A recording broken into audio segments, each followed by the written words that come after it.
que ahora sí. Ya. Ok. Muy bien. Entonces, vamos a ver ya la parte introductoria de este módulo para ir ya adentrándonos en esta área de el diseño agronómico, que es una área que tiene, bueno, pues muchas cuestiones que hay que ir detallando para poder hacer un dimensionamiento adecuado de un sistema de riego, ¿no? El diseño agronómico es, como su nombre lo indica, pues un diseño que se enfoca en los aspectos relacionados con el cultivo como tal, ¿no? Entonces, creo que hay alguien que está con su audio prendido, con el micrófono, pero a ver.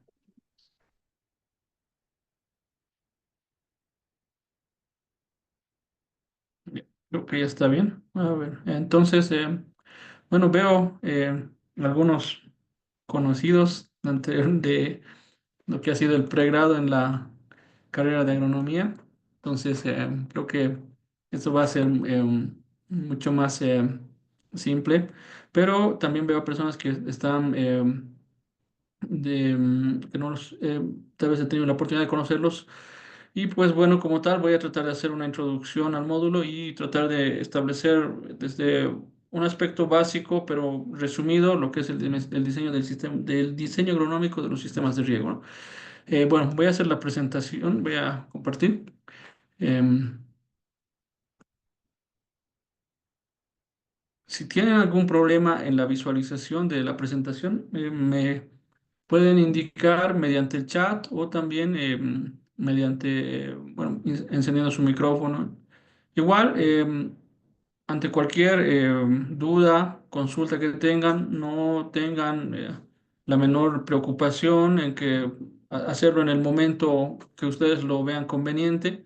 Mejor si es durante el transcurso del tema en el cual tienen duda, porque así lo podemos aclarar mucho más rápido y también hacerlo de una manera continua, ¿no? De todas maneras, pueden preguntar tanto durante la presentación como también al final de la sesión. Así, siéntanse libres de ese lado, no tengan inconvenientes. Y pues bueno, el- esta parte que voy a hacer ahora es una parte asociada con la importancia de lo que es el diseño agronómico como tal, ¿no? Entonces, vamos a ir viendo algunos detalles. Bueno, esto ya lo voy a saltar, que es una parte que ya me presentó el ingeniero Isaac, entonces voy a ir directamente acá, ¿no? Bien, bueno, entonces voy a iniciar dando algunas fotografías, algunos videos de algunos trabajos que he ido realizando para que también se note los aspectos prácticos de este módulo, ¿no? Entonces, acá por este lado, en la parte...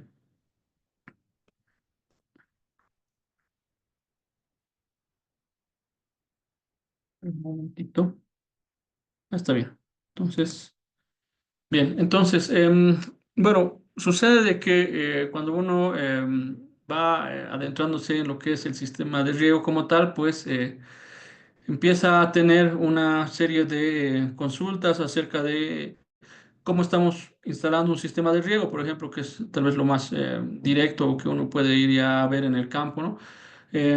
Puede darse, por ejemplo, este caso donde tenemos acá un invernadero donde se está conectando un sistema de riego. Como verán, hay unas tuberías que están ahí, que se están colocando en esta zanja. Y bueno, pues esta zanja está directamente relacionada con lo que es la tubería que va a derivar el agua hasta las hileras de los cultivos como tal. Entonces, observen que los sistemas de riego pues se van a ir disponiendo en función a el tipo de cultivo como tal. En otras palabras, pues no podemos nosotros generalizar un diseño de un sistema de riego para cualquier cultivo, ¿no?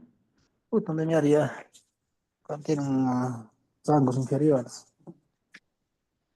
Estimado Marco, ¿tiene el micrófono prendido? Bien. Bueno, entonces, como iba comentando, estos sistemas de riego, pues uno hay veces tiende a generalizarlo cuando empieza a hacer unas instalaciones inicialmente y pues la verdad es que poco a poco uno se va a ir dando de cuenta de que cada cultivo tiene una forma de eh, implementar el riego de acuerdo a las características de este. Pues en otras palabras, pues si yo tengo un cultivo de frutales o tengo un cultivo de forrajes o un cultivo de hortalizas, la disposición del sistema de riego va a ser muy diferente debido a que el cultivo tiene características diferentes. Entonces, eso es algo que hay que irlo identificando de inicio. Y eso es algo que requiere que tengamos un conocimiento de la parte agronómica del sistema de riego, ¿no? Y eso es pues justamente lo que vamos a tratar de abordar con este módulo, ver cómo se puede establecer una disposición de un sistema de riego. En este caso, como estamos viendo acá, mm, este es un cultivo de lilium. Esto es en un invernadero que está en La Paz. En- está ubicado en una parte que está ya a la periferia de la ciudad, en una zona denominada Chicani. No sé si alguno ha llegado a conocer este lugar. Está de lo que es Irpavi, subiendo más por el sector en sentido del río, más hacia arriba, pues se encuentran algunos de esas unidades productivas, ¿no? Entonces acá está esta imagen a modo de ilustración. Y acá observen que esto es un cabezal de un sistema de riego que se ha implementado para este cultivo que estamos viendo acá, ¿no? En este caso, pues se ha colocado lo que es diferentes tipos de elementos que tienen que ver con la capacidad operativa del sistema de riego, ¿no? O sea, en otras palabras, el cabezal del sistema de riego es la parte principal del sistema de riego porque de él va a depender en cómo vamos a derivar el agua, ¿no? Ya sea con un sistema de fertirrigación, mediante, por ejemplo, equipo Venturi, que está acá, que es un inyector, ¿no? Que funciona en base a un principio hidráulico, que es cuando en un fluido cambia de una sección a otra en su movimiento, pues tiende a formarse una presión negativa, ¿no? Y eso genera que pues, se pueda succionar una solución durante el recorrido de este flujo, ¿no? Y esto es lo que permite que se inyecte de forma mecánica los fertilizantes, ¿no? Hay también otro tipo de inyectores que ya son con bombas, que son también, desde mi punto de vista, más prácticos, porque el inyector Venturi generalmente lo calibran con estas llaves de paso, ¿no? Y eso es un poco eh, más, bueno, podemos decirlo, un poco más empírico, ¿no? Porque ahí se hace un ajuste un poco a un tanteo, ¿no? Entonces, acá está el cabezal, tenemos ahí un filtro, tenemos ahí unas llaves de paso. Esto que les estoy mostrando acá, también hay un manómetro. Bueno, pues son componentes de un sistema de riego, ¿no? Tal vez me estoy yendo muy directo a lo que es un sistema de riego como tal, pero les muestro esto de un inicio para que ya luego lo vayamos entendiendo esto a medida que vayamos avanzando en las clases, ¿no? Por qué se colocan estos accesorios en este cabezal, cuál es su función y, bueno, pues, eh, qué aspectos hay que tomar en cuenta, ¿no? Para implementar este tipo de elementos, ¿no? Por ejemplo, el filtro, que es algo que uno siempre va a tener una duda ahí acerca de qué tamaño de partícula tengo que filtrar. ¿Será suficiente con un Mesh 200, un Mesh 150? ¿Cuál es el tipo de filtro más adecuado? Si será mejor uno de disco, uno de malla.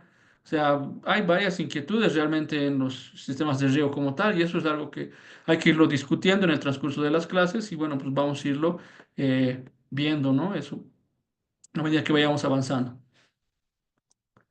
Bien, tenemos acá ya el sistema de riego, que en este caso es un sistema de riego localizado, más específicamente el riego por goteo, donde se puede observar cómo se despliegan unas cintas que son justamente las que van a transportar el agua y mediante unos emisores ir em, aplicando el agua en lo largo de esta línea, ¿no? De esta tubería. Entonces, acá está el cultivo. No sé si se aprecia bien esto.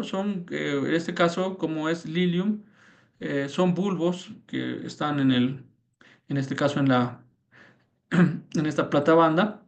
Y bueno, pues estos bulbos van a ir emergiendo, van a ir saliendo las diferentes hojas y la estructura que tiene el cultivo. Como ven acá, ya está más desarrollado, ¿no? Por ejemplo, algo que uno tiene que pensar igual cuando está haciendo un diseño de un sistema de riego es en qué momento se lo va a instalar el sistema de riego, en qué momento se lo va a desplegar en la parcela, ¿no? ¿Será que se lo va a colocar a un inicio de entrada o es que se lo puede colocar después cuando ya el cultivo esté un poco más desarrollado? O tal vez el sistema de riego como tal no es necesario, ¿no? O sea, hay que ver esos criterios que dependiendo de cuánto de precipitación va a caer. Si es un invernadero, obviamente no va a haber lluvia que ingrese a, a este sector, entonces hay que pensar necesariamente en riego, ¿no? Ahora, si pensamos en lugares que ya son descubiertos, que están, por ejemplo, en un lugar donde existe una cantidad de precipitación que cae, entonces cuánto es lo que nosotros tenemos que adicionar de agua a eso, ¿no? Para cumplir con con la demanda de agua de los cultivos, ¿no? Entonces, como se ve, hay diferentes aspectos que vamos a ir viendo, ¿no? Entonces, acá estamos viendo cómo se ha dispuesto. Este ya está en la parte del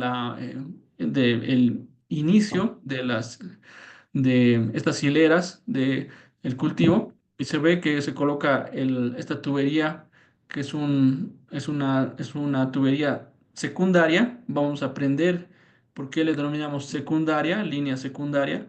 Y los emisores, o perdón, las cintas de goteo salen de esta línea secundaria y en realidad las cintas de goteo ya vendrían a ser la línea terciaria o también se le conoce como ramales, ¿no? A estas tuberías que ya van saliendo en los lugares donde se va a aplicar el agua, ¿no? En el caso del riego por goteo, por ejemplo. Y acá, por ejemplo, estamos viendo cómo se ha aplicado el riego en este cultivo, ¿no? Como se ve, una forma de verificar si el riego se está aplicando de una manera adecuada o no por más allá de que hagamos cálculos, nos esforcemos en concentrar, en poder calcular con la mayor precisión posible la cantidad de agua que tenemos que aplicar al cultivo, algo que va a ser muy importante es validar eso, ¿no? ¿Y eso cómo se lo valida? Bueno, pues hay que hacer el monitoreo en campo, necesariamente, ¿no? Entonces, lo que se hace es acá, por ejemplo, cuando ya este sistema de riego ya está implementado, entonces se puede cavar un pequeño hueco y verificar si la humedad está penetrando a una cierta profundidad y determinar de esa manera si es suficiente el riego que se está aplicando o es que hay que aumentar el tiempo de riego, ¿no? Puede ser, ¿no? O sea, hay algunos aspectos que tenemos que ir viendo, criterios, ¿no? De manejo. ¿Por qué? ¿Por qué hacemos esto? Porque básicamente cuando hacemos el dimensionamiento mediante, bueno, vamos a ver un dimensionamiento en base a el tipo de suelo, la distancia entre plantas y otros factores más que entran dentro de estos aspectos para determinar cuánto de agua tengo que aplicar. Pero al margen de eso, trabajamos siempre con supuestos.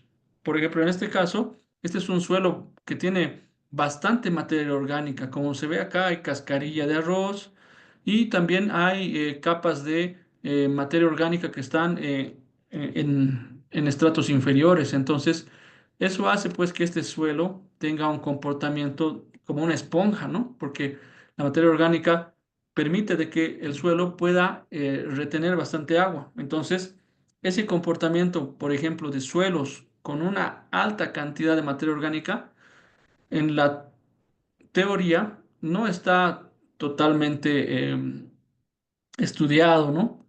Y claro, pues son condiciones específicas, por ejemplo, para este caso de eh, Lilium, en hortalizas también, las platabandas tienen que tener bastante materia orgánica para que el suelo sea lo suficientemente adecuado, ¿no? Para que se desarrollen esos cultivos. Entonces, pues hay que considerar eso, ¿no? Y esto, pues, ¿cómo lo vamos a ver? Vamos a hacer algunas estimaciones al momento de hacer los cálculos, pero como les comento, la forma en la cual uno se va a asegurar de que el dimensionamiento que ha hecho es el adecuado, es viéndolo en el campo, ¿no? Entonces, como se ve acá. Entonces, bueno. Y en el transcurso de la carrera profesional, bueno, y en la parte académica, pues hemos ido generando bastantes experiencias acerca de cómo implementar un sistema de riego, ¿no? En este caso, esto es riego por superficie. Acá se está notando cómo se está ingresando el agua mediante surcos que están en la parcela, ¿no? Entonces, tal vez algún compañero que está ahora acá presente se debe recordar, ¿no? Cuando mi persona en ese entonces dictó la materia de riegos y drenajes en la carrera, pues hacíamos este tipo de actividades, ¿no? Esto con la finalidad de ver cómo era el comportamiento del suelo para el riego por superficie, ¿no? Entonces, hacíamos la prueba de llenar los surcos y ver cuánto tiempo demoraba el agua en recorrer esa distancia para ver si era factible o no el transporte del agua mediante este método de riego, ¿no? Por ejemplo, entonces, ahí, por ejemplo, hemos hecho unas pruebas haciendo estos experimentos y pues da la casualidad de que cuando uno aparentemente ve que este lugar está con bastante agua, que está, digamos, en la superficie, entonces le da la idea de que por debajo también debería de estar húmedo, ¿no? Que por eso el agua está circulando por encima. Quizás el suelo se ha saturado y ya el agua está escurriendo superficialmente, ¿no? Es una hipótesis, pero en realidad, ¿cómo nosotros tenemos que verificar eso nuevamente en el campo, viendo qué es lo que ha pasado durante el proceso del riego, ¿no? En este caso, como se puede apreciar, si bien se ha humedecido la parte superior del suelo, pero haciendo una pequeña excavación, se ve que abajo está totalmente seco, ¿no? Entonces, este riego no ha sido efectivo como tal, ¿no? Porque no se ha podido profundizar, o sea, la humedad no ha podido llegar a una profundidad mayor. Y eso es justamente lo que el riego también es uno de los desafíos que el riego tiene que aplicar, ¿no? Que el agua tiene que penetrar en la profundidad del suelo lo suficiente como para que las raíces del cultivo la puedan aprovechar, ¿no? Si el agua solamente está en la superficie, se humedece y el suelo solo se humedece por encima, entonces pues el cultivo no va a poder aprovechar una buena cantidad de humedad, ¿no? Y básicamente pues no es eficiente este método, ¿no? Entonces hay que considerar varios aspectos, ¿no? Bien, bueno, entonces ya que les he ido un poco explicando acerca de algunos estudios de caso que me ha tocado llevar en el transcurso de algunos sistemas de riego que he ido implementando. Entonces, en base a eso, pues ya les voy a plantear lo que es los objetivos del presente módulo. Si nos estamos enfocando en lo que es diseño agronómico, pues básicamente tenemos que tener en cuenta tres objetivos principales, ¿no? Uno, determinar lo que es el balance hídrico a nivel de parcela agrícola. En otras palabras, tenemos que estimar cuánto es la cantidad de agua que ingresa al sistema y cuánto es la cantidad de agua que sale, ¿no? Básicamente un balance es eso, ¿no? Comparar las entradas versus las salidas. Entonces, para establecer de lo que entra, cuánto sale, que tengo que determinar, pues aspectos como procesos hidrológicos, la evapotranspiración, la infiltración. Entonces, haciendo un balance entre esos procesos hidrológicos, yo tendría que, en un caso óptimo, indicar que lo que entra tiene que ser muy próximo a lo que sale del sistema, ¿no? Si lo que entra es mucho más de lo que sale, en otras palabras, estoy aplicando agua en exceso, ¿no? Y por otra parte, si lo que entra es tan poco que lo que sale es una cantidad mínima en comparación a lo que potencialmente debería de salir, ahí más bien estamos haciendo un riego bastante deficitario, ¿no? Entonces, tenemos que ver ese balance, ¿no? De cuánto de agua ingresa al sistema y cuánto sale, ¿no? Entonces, vamos a aprender a hacerlo, no se preocupen, en el transcurso de los tópicos que vamos a ir viendo, ¿no? Vamos posteriormente a hacer lo que es el diseño agronómico de diferentes métodos de riego, ¿no? Básicamente vamos a hablar de tres, ¿no? Un método de riego que va a ser el método de riego por superficie, que es el método de riego, podemos decirlo, tradicional, que se practica por los agricultores, porque básicamente pues no se requiere de mucha cantidad de materiales, entonces es el riego que desde hace años atrás en la agricultura se ha ido aplicando, ¿no? Pero tenemos también otros métodos de riego, como es el riego por aspersión, que es un método de riego muy interesante que se está difundiendo bastante en nuestro país mediante los proyectos de riego que se están desarrollando. Y el tercer método de riego, que es el riego localizado, que, bueno, pues casi nos da la mayoría, tiene más idea cuando le hablamos de riego por goteo, ¿no? Que el riego por goteo es un tipo de riego localizado, ¿no? Existen también otros tipos de riego localizado. Por ejemplo, la microaspersión también puede llegar a ser un riego localizado si se aplica en un espacio concreto, ¿no? Entonces, también es otro, pero no voy a complicarlo mucho, vamos a tratar de ver sobre todo lo que es riego por goteo, ¿no? Entonces, vamos a aprender a hacer el dimensionamiento agronómico, ¿no? En cierta medida vamos a tener que ver algunos aspectos hidráulicos, pero realmente lo voy a hacer de una manera muy sencilla. No voy a adentrarme mucho a la hidráulica porque luego van a ver un siguiente módulo donde les van a dar con mayor profundidad, ¿no? Aspectos hidráulicos. Yo voy a tratar de enfocarme sobre todo en el tema de los emisores, cómo es su comportamiento y algunos aspectos hidráulicos básicos, ¿no? Para que podamos hacer un dimensionamiento agronómico adecuado.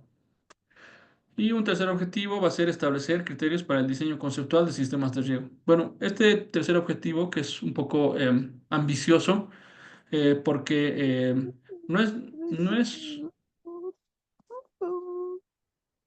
em, perdón, Lucrecia creo que tiene activado el micrófono. Gracias. Eh, entonces, les voy a adentrar, les voy a dar una introducción a lo que es el diseño conceptual de sistemas de riego, que es un aspecto clave en cualquier diseño de sistemas de riego colectivos. O sea, en otras palabras, cuando uno ya se adentra a desarrollar un proyecto de riego, eh, por ejemplo, un sistema de riego que tiene 100 beneficiarios, entonces, ¿cómo voy a distribuir el agua entre esos 100 beneficiarios? ¿Qué modalidad voy a optar? ¿Les voy a dar uno por uno? ¿Les voy a dar 5 a la vez? ¿20 por cada vez que vea un turno de riego? O sea, ¿cuál va a ser eh, la forma de distribuir el agua? Entonces, vamos a discutir eso bastante. Y ahí, en este último objetivo, pues nos vamos a adentrar bastante en lo que es formas prácticas de distribuir el agua para poder luego eso, para que eso luego pueda ser adoptado por los agricultores, ¿no? Esa es una de las grandes falencias en los proyectos de riego, ¿no? Eh, Muchos proyectos de riego se diseñan de una manera muy técnica y el momento de que el sistema se tiene que operar, los agricultores no cuentan con el conocimiento técnico suficiente como para poder operar el sistema de riego como se había diseñado. Entonces, los agricultores, pues, lo van a operar de una manera que ellos mejor se acomoden, ¿no? Entonces ahí es donde ya el sistema de riego pues no va a cumplir la función para la cual ha sido diseñado. Entonces, para no entrar en ese tipo de escenarios que son bueno, pues, podemos decirlo, inadecuados. Hay que tratar de hacer un diseño conceptual del sistema de riego que permita que los agricultores, mediante unas reglas simples, puedan operar el sistema de riego, ¿no? Entonces, ese es un aspecto muy interesante que lo vamos a ir viendo. Eso lo vamos a ver en la unidad, en la última unidad de este módulo, ¿no? Bien. A ver, entonces, bueno, vamos. Ah, bueno, a ver, si tienen alguna consulta, algo, pueden tranquilamente prender sus micrófonos ya, pero creo que algunos lo van a tener cuidado, creo que están con el micrófono encendido, tienen que revisar por favor, si es que no van a hacer preguntas, verifiquen que su micrófono esté apagado. Bien, bueno, hoy en día estamos en un enfoque de educación en base a competencias, ¿no? Entonces, yo he planteado estas competencias que eh, las denomino transmisibles porque en el transcurso del módulo espero que ustedes puedan aprender y puedan ustedes mismos desarrollar estas competencias que yo les voy a ir facilitando, ¿no? Entonces, porque hay dos tipos de competencias, transmisibles y no transmisibles. Las transmisibles son aquellas que un profesor, un docente puede transmitirle al estudiante, ¿no? Pero las no transmisibles, pues lamentablemente no se pueden llegar a transmitir. Les doy un ejemplo bien concreto, ¿no? Por ejemplo, una competencia no transmisible puede ser tranquilamente el que, por ejemplo, algunos aspectos teóricos no se lleguen no se lleguen a absorber, tal vez por los estudiantes de una manera, digamos, muy directa, ¿no? Entonces, eh, eso es algo que obviamente no es tan, no es tan palpable, ¿no? Para los participantes, para que lo que hay que entender es que ustedes, al terminar el módulo, tienen que lograr tener la capacidad para hacer estos 7 aspectos que voy a irles mencionando, ¿no? Uno es cuantificar el agua disponible en el suelo. En otras palabras, ustedes van al campo, identifican un tipo de suelo, un tipo de suelo X, y ya pueden ustedes determinar qué cantidad de agua ese suelo puede almacenar y puede ser disponible para los cultivos, ¿no? Entonces vamos a aprender a hacer eso. Les voy a enseñar algunos métodos mediante algunas deducciones. Luego vamos a aprender a calcular la demanda de agua por los cultivos, que eso es un tópico igual muy importante, que ustedes cuando van a hacer el dimensionamiento de un sistema de riego, pues la clave de ese dimensionamiento es que el sistema de riego tiene una misión fundamental, ¿no? Que es el cubrir la demanda de agua de los cultivos. Si no logra eso, pues básicamente el sistema de riego no sirve, ¿no? Eh, el riego básicamente es suplir esas necesidades que tienen los cultivos, ¿no? Necesidades hídricas. Si no llegamos a suplir eso, pues difícilmente se va a notar un efecto del riego en la agricultura, ¿no? Entonces, ahora, ¿cómo calculamos eso? ¿Cuánto de agua tenemos que aplicar, ¿no? Esa es una pregunta muy básica, ¿no? Que incluso cuando uno va a un área rural, donde los agricultores, pues cualquier agricultor puede tener esa duda, ¿no? Acerca de, ingeniero, ¿cuánto de agua tengo que aplicar para mi cultivo? Tengo un cultivo de papa, entonces, ¿qué cantidad de agua yo debería de aplicar sobre ese cultivo? Una pregunta que es muy sencilla, pero para responder a esa pregunta, pues hay que tener unas herramientas que nos permitan poder calcular eso, ¿no? Les voy a dar herramientas, plantillas de cálculo y también softwares que les van a ayudar a poder hacer ese cálculo, ¿no? Entre ellos un software que es, bueno, que es un software que está muy difundido sobre todo en los proyectos de inversión pública como es el área bajo riego óptimo, ¿no? Entonces vamos aprender a utilizarlo. Eso va a ser un tema de una clase práctica que vamos a llevar, el uso de ese software. Luego vamos a ver el tema de caracterizar emisores de riego. Por ejemplo, queremos implementar un sistema de riego por aspersión, ¿no? Entonces, ¿cómo yo determino cuántos aspersores tienen que entrar en un sistema, en una parcela de media hectárea, por ejemplo? Entonces, ¿cómo sabemos eso? Y bueno, pues hay que ver el catálogo del fabricante y hay que ver también la disposición de acuerdo a la forma del terreno. Entonces, tenemos que tener eso en cuenta, ¿no? Y eso es parte de lo que es la elección de un emisor de riego, ¿no? Luego vamos a aprender a elaborar diseños conceptuales de un proyecto. Entonces, eso es importante, como les mencionaba en la diapositiva anterior, que pues si el proyecto se ha hecho de una manera muy técnica, pero no se ha dejado una guía para que los agricultores puedan asumir esas recomendaciones técnicas, pues difícilmente va a ser operable ese sistema de riego, ¿no? Entonces, eso tenemos que tratarlo de eh, ajustar utilizando un diseño conceptual. También vamos a aprender a explicar el funcionamiento de un sistema de riego. Bueno, vamos a hacer algunos estudios de caso, unos ejemplos donde vamos a tener un sistema de riego X. Entonces tenemos que describir cómo funciona ese sistema de riego, ¿no? Ingresa un caudal de la toma de, no sé, 20 litros por segundo. Ese caudal se va a dividir en dos ramales de 10 litros por segundo cada uno y con eso se va a irrigar en parcelas que van a ser regadas en turnos de cada 5 horas, por ejemplo. Entonces, esas cosas tenemos que nosotros irlos aprendiendo, ¿no? Elaborar esquemas de distribución que tienen mucho que ver con el diseño conceptual y dimensionamiento de la red de distribución optimizada. Ese criterio de optimización vamos a tratar de verlo en la última parte del módulo. Realmente, por el tiempo, tal vez vamos a hacerlo muy rápido, pero vamos a ver la medida en la cual se puede entender, ¿no? Bien, entonces, ¿cómo vamos a llevar el presente módulo? Básicamente yo utilizo esta metodología para poder realizar las clases. Hacemos un repaso de los conceptos fundamentales, eh, hago un- una explicación teórica, ¿no? De lo que es conceptos básicos y luego tenemos que hacer ejercicios, ¿no?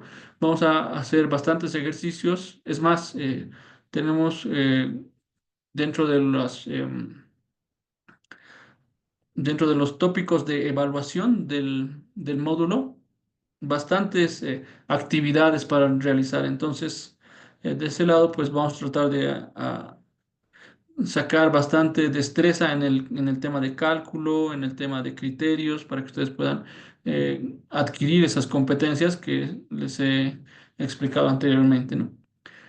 Y bueno, pues vamos a hacer también aprendizaje a partir de análisis basado en problemas y proyectos. O sea, en otras palabras, pues yo les voy a explicar aspectos teóricos, pero luego vamos a ver cómo ese aspecto teórico en la práctica se puede utilizar, ¿no? O sea, de qué manera un concepto que yo tengo acerca de, bueno, yo sé que un suelo arcilloso tiene tanta capacidad de almacenamiento, entonces, ¿eso para qué me sirve? Entonces, vamos a verlo en la práctica, en proyectos de riego, en proyectos y algunos problemas que me han tocado llevar sobre cómo se aplica esos conocimientos, ¿no? Entonces, eso va a ser importante. Eh, vamos a, en esta primera clase, como se dice vulgarmente, rayar la cancha, ¿no? Vamos a hacer eh, bueno, vamos a evaluarles eh, por unidad. En realidad son 4 unidades que vamos a ver en el transcurso del módulo. Está planificado que se haga una unidad por semana. Entonces vamos a ir viendo de cada unidad se va a hacer una evaluación independiente. Cada unidad va a tener una tarea que va a tener un puntaje de 10, un foro que va a tener 5 puntos y una evaluación que va a tener 10 puntos. La tarea va a ser una tarea que yo les voy a indicar, que hagan unos ejercicios determinados y bueno, eso va a ser la tarea, ¿no? El foro va a ser en base a una pregunta que yo les voy a colocar en la plataforma para que ustedes puedan aportar, ¿no? Desde su punto de vista, ¿no? Con algún criterio, ¿no? Muy importante en el tema del foro, estimados colegas. Tratemos de hacerlo el foro desde un punto de vista propio. O sea, en otras palabras, no, no trataremos de copiar algún párrafo de algún texto para responder o agarrar, por ejemplo, bueno, estas herramientas de inteligencia artificial. Si bien se pueden apoyar, yo no tengo, digamos, ningún problema en eso, pero ya de utilizar la herramienta de inteligencia artificial solamente para realizar la actividad sin revisar qué es lo que esa herramienta ha generado es un error garrafal, ¿no?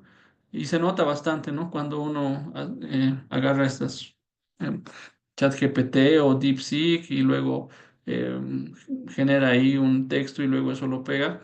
Cuando está fuera de contexto se nota clarísimo, ¿no? Y es porque estos, estas inteligencias artificiales, pues, no, no detallan con bastante claridad algunos conceptos, ¿no? Y entonces eso tengan ese cuidado, ¿no? Entonces, porque si llego a ver ese tipo de cosas que les comento, pues eso va a incurrir en que su puntaje en los foros baje, ¿no? Y la evaluación que va a ser por lo general les voy a dar evaluaciones en base a preguntas de selección múltiple para que ustedes puedan evaluar el grado de conocimiento que tienen respecto a cada unidad. Como se ve, en total estas tres actividades suman 25 puntos. Son cuatro unidades, entonces en total son 100 puntos. No se tiene un trabajo final del módulo. Entonces, la evaluación,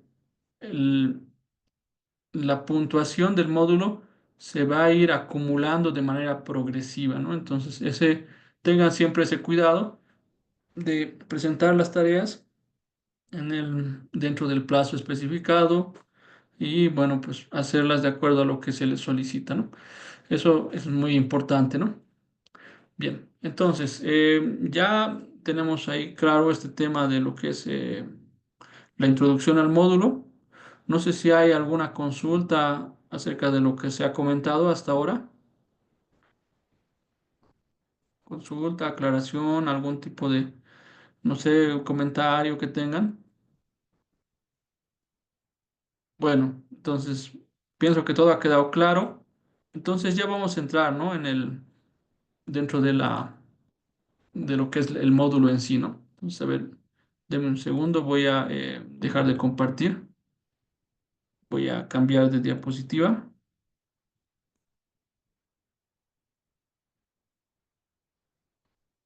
A ver, bueno, hoy día hemos iniciado un poco tarde, ¿no? Entonces, vamos a también compensarlo eso quedándonos un poco más de tiempo, sí, por favor, para también cumplir con lo que es el horario establecido, ¿no? A ver, denme un segundo, ahorita voy a compartirles la presentación.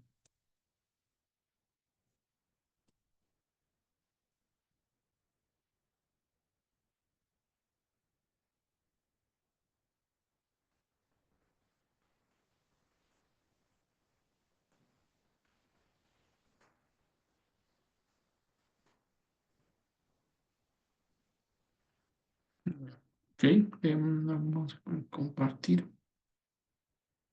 compartir. Muy bien. Entonces, vamos a ver este primer tópico que es relación suelo-agua-planta, ¿no? Entonces, esta es la base de lo que es el riego, ¿no? Si uno comprende esta relación suelo-agua-planta, pues básicamente va a poder manejar el balance hídrico que ocurre en una parcela agrícola, ¿no?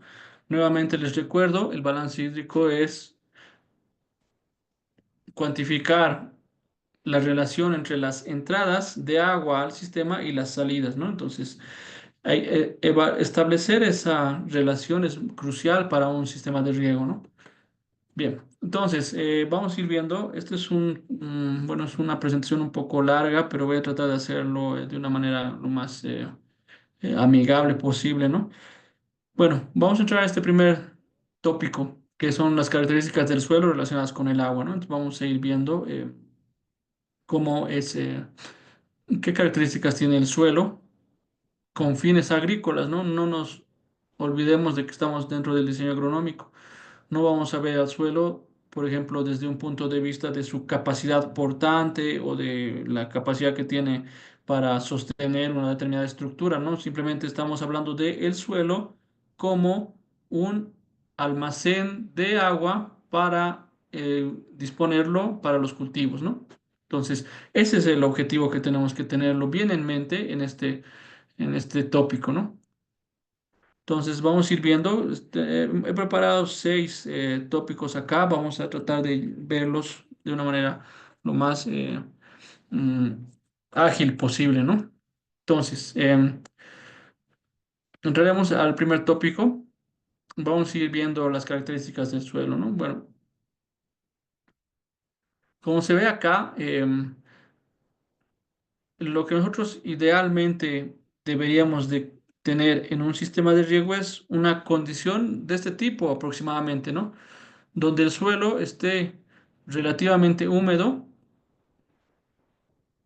y que tenga la cantidad de agua suficiente para que las plantas puedan aprovechar esa agua sin mucho esfuerzo, ¿no? Ahora, tenemos dos casos que pueden ocurrir, ¿no? Si regamos demasiado, ¿qué es lo que va a pasar? El cultivo se puede llegar a inundar. Eso es negativo, ¿no? Porque los cultivos no toleran estar mucho tiempo anegados. Obviamente hay casos excepcionales como el arroz inundado, ¿no? Pero la mayor parte de los cultivos no toleran estar en esas condiciones, ¿no? Por otra parte, si no regamos lo suficiente, ¿qué es lo que va a ocurrir?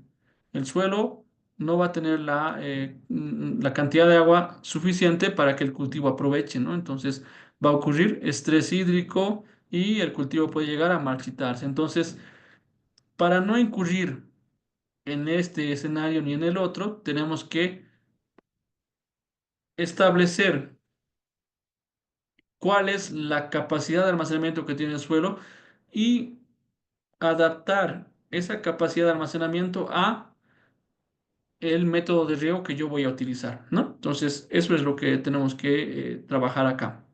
Bueno, para poder hacer eso, tenemos que ir viéndolo desde lo que es lo más básico, ¿no?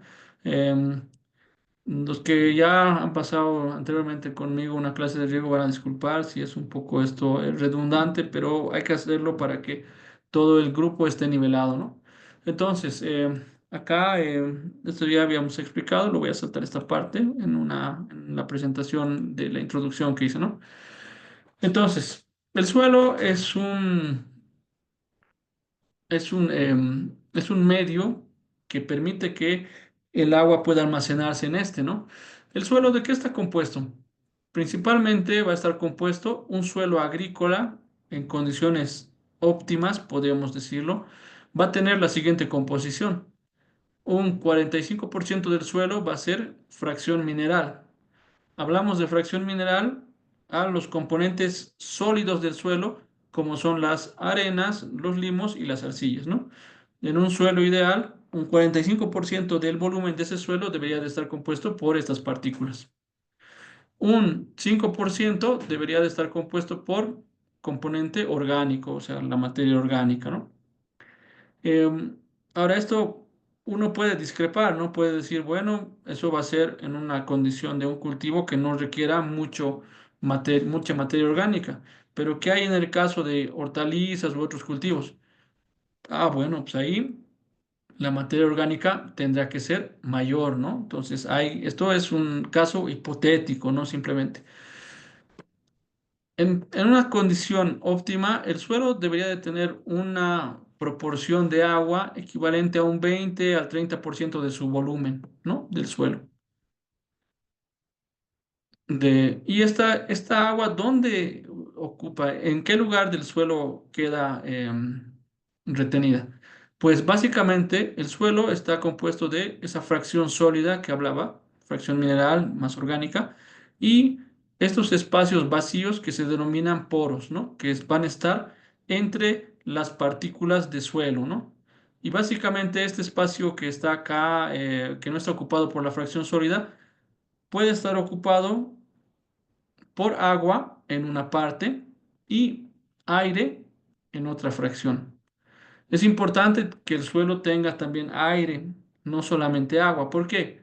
Porque dentro del suelo ocurre también una respiración por parte de las raíces. Entonces, es necesario tener oxígeno en la parte subterránea, ¿no? En el suelo para que las raíces también puedan realizar una fisiología adecuada, ¿no? Entonces, es necesario, por tanto, que tenga estas características. Si queremos decirlo de una manera más genérica, podemos decir que un 50% del suelo debería de ser sólidos y el otro 50% estará ocupado por los poros, que estos poros van a tener aire y agua, ¿no? Entonces, eso de manera general. Ahora vamos a ver de que un suelo arcilloso y un arenoso van a tener comportamientos muy diferentes. O sea, en otras palabras, estas proporciones que yo les comento van a variar, no van a ser generales, ¿no? Esto es para tener una idea del suelo desde un punto de vista de su composición, ¿no? Pero ahora ya vamos a entrar ya a un detalle más específico, ¿no? Bueno, acá un pequeño ejemplo de las diferencias en el contenido de materia orgánica en el suelo y su respuesta al humedecimiento, ¿no? Entonces, si tenemos acá un suelo con bastante materia orgánica y en este otro caso con baja cantidad de materia orgánica, ¿qué es lo que va a ocurrir si en ambos casos les aplicamos la misma cantidad de agua?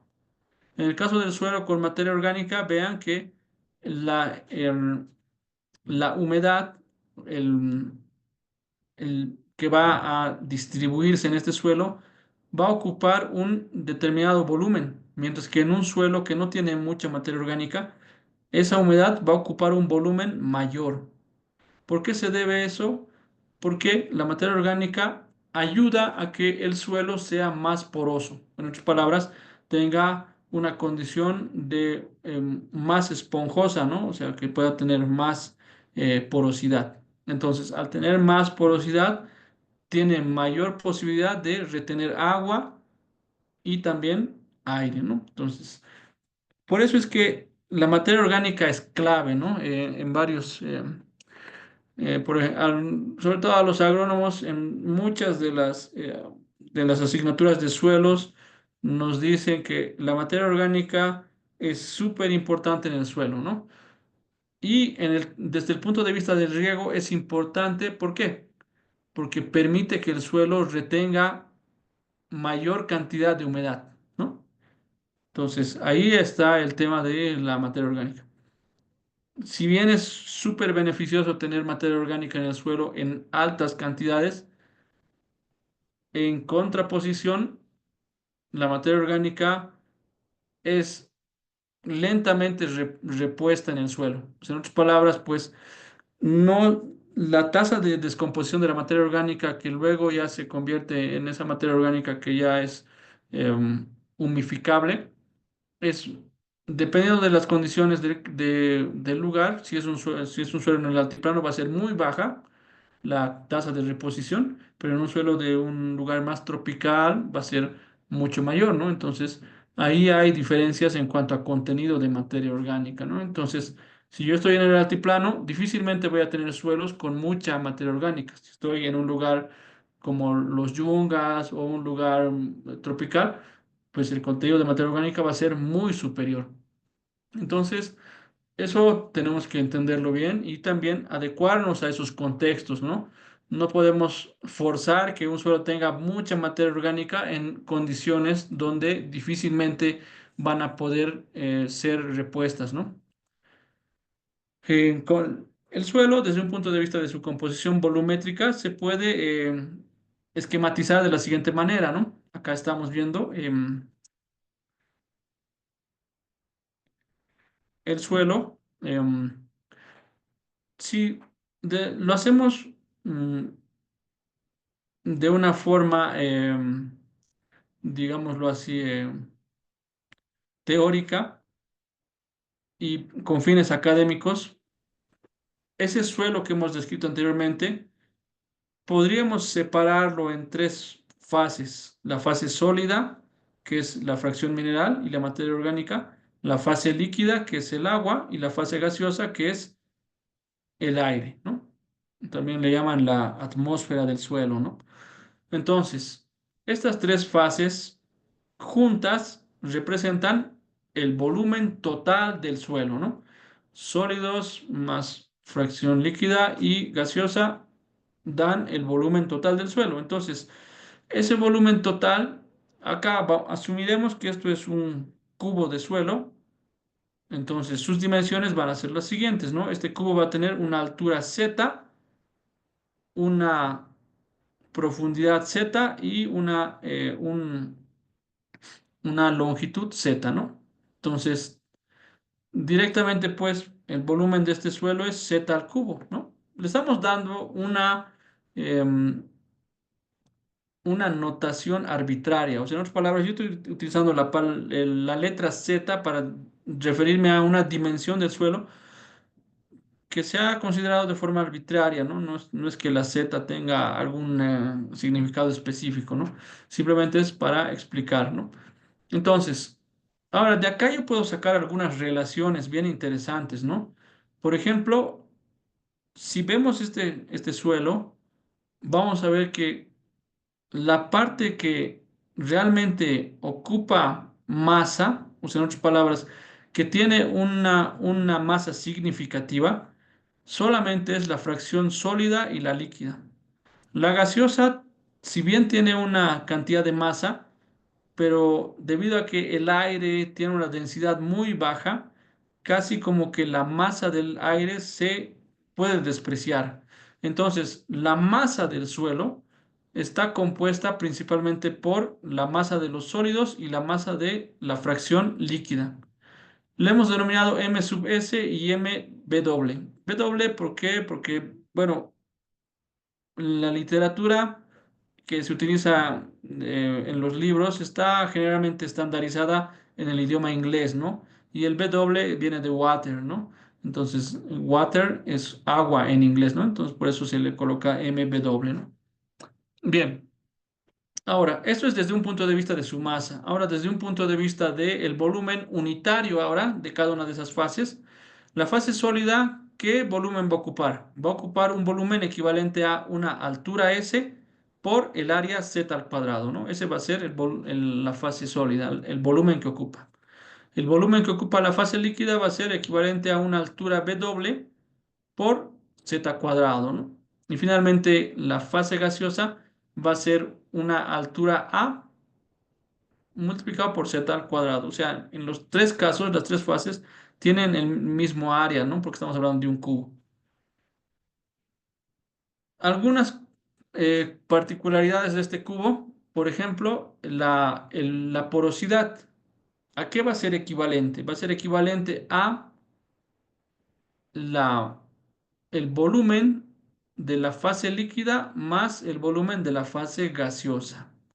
Si yo sumo la cantidad, el volumen de aire y agua en el suelo, ya puedo saber qué porosidad tiene ese suelo, ¿no? Entonces, eso es muy necesario para poder calcular más adelante la porosidad, vamos a ver, ¿no? Que es súper importante este parámetro porosidad. Básicamente, la porosidad es, pues, la fracción que me va a permitir retener agua en el suelo, ¿no? Si un suelo tiene mayor porosidad, ¿qué significa? Que va a retener más agua. Si tiene menor porosidad, retiene menos agua. Entonces, básicamente, desde el punto de vista del riego, el suelo como tal es el aspecto que a mí me va a interesar muchísimo de todos estos elementos que estoy viendo es la porosidad. Y en específico, la porosidad que es ocupada por el agua, ¿no? Entonces, básicamente es eso lo que tenemos que ver acá. Bien. Bueno, pues podemos hablar de algunos en base a esta deducción anterior que hemos hecho del suelo, podemos obtener algunos parámetros del suelo. Uno de los que se utiliza para hacer algunos cálculos es la densidad aparente y la densidad real, ¿no?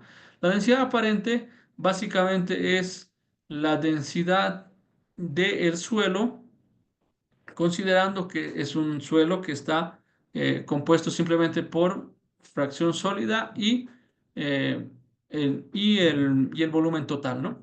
Entonces, yo agarro un cubo de suelo, por ejemplo, en este caso, este cubo, si yo le quito la fase líquida, entonces, y asumo de que esta fase líquida se ha evaporado, entonces todo esto va a ser agua. Entonces, ¿cómo calculo la densidad de este cubo? Simplemente va a ser el volumen, perdón, la masa de los sólidos dividido entre el volumen total, ¿no? Entonces, eso es básicamente la densidad aparente, ¿no? Asumiendo esa condición. Masa de suelo seco dividido entre el volumen del suelo. Ese es en el caso de que estemos trabajando con un suelo que esté seco y queremos medir su densidad, ¿no? En el caso de, esta es la densidad real, ¿no? Ahora, la densidad aparente, la densidad real, perdón, considera solamente la fase sólida, ¿no? La fase sólida, entonces, es la masa de los sólidos dividida entre el volumen de sólidos. La densidad aparente es lo que comentaba, perdón, atrás, que es, en este caso tenemos este suelo y si lo secamos, entonces solamente va a quedar fase sólida y una fase gaseosa. Entonces, la densidad de ese cubo de suelo va a ser equivalente a masa de sólidos dividido entre el volumen total, ¿no? Y eso es la densidad aparente, ¿no? Se le denomina densidad aparente porque obviamente es una condición que uno va a asumir, ¿no? Para poder calcular la densidad del suelo, que el suelo está seco, ¿no? Entonces, esto, ¿por qué nos es de mucha importancia? Porque vamos a ver que en base a esa densidad aparente podemos determinar la porosidad del suelo. Vamos a verlo, ¿no? En las siguientes, bueno, en unas siguientes diapositivas. Acá tenemos algunos valores referenciales de densidad aparente del suelo y vamos a ver que muchos de los parámetros del suelo están relacionados con su textura, ¿no? O sea, en otras palabras, si el suelo tiene una textura arenosa, la densidad aparente va a ser, en este caso, según la tabla, de 1,50 a 1,80. Si es un suelo arcilloso, el otro extremo, vamos a ver que la densidad aparente es de 1,20 a 1,30. Esas diferencias que estamos notando se deben a que un suelo con una textura determinada puede llegar a ser más poroso que otro suelo. De ahí sale que la densidad aparente sea diferente, ¿no? Em, ¿Cuál suelo tendrá mayor porosidad? ¿Un suelo arenoso o un suelo arcilloso? ¿Cuál creen ustedes? A ver, vamos a hacer una pregunta a alguien, a ver, alguno de los presentes. A ver, agarraremos una víctima. Ah, Stephanie. ¿Estás ahí, Stephanie?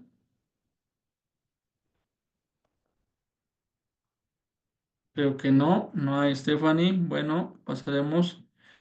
Em, Edwin, estimado Edwin, ¿está presente? Sí, Inge, estoy. Ya, perfecto. Eh, para usted, ¿cuál tipo de suelo le parece más poroso? O sea, tiene más cantidad de espacio vacío, ¿un suelo arenoso o un arcilloso? No escuché bien, Inge. ¿Uno más puedes repetir? Ya. ¿Cuál suelo tiene para usted más porosidad? ¿Un suelo arenoso o un suelo arcilloso? Mm, un suelo arcilloso, Inge. Ya. Bueno, está bien. Ahora, ¿por qué tiene más porosidad? ¿Lo puede explicar?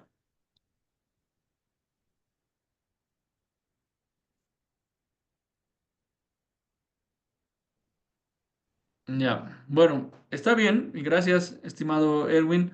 En realidad, El suelo arcilloso efectivamente tiene más porosidad que el suelo arenoso porque la densidad aparente de este suelo es menor. En otras palabras, la fracción sólida en un suelo arcilloso ocupa un menor espacio que en un suelo arenoso. Ok, muy bien, Angélica, Norman, excelente. Está bien, creo que estamos con ese criterio claros. ¿Cuál suelo tiene más porosidad?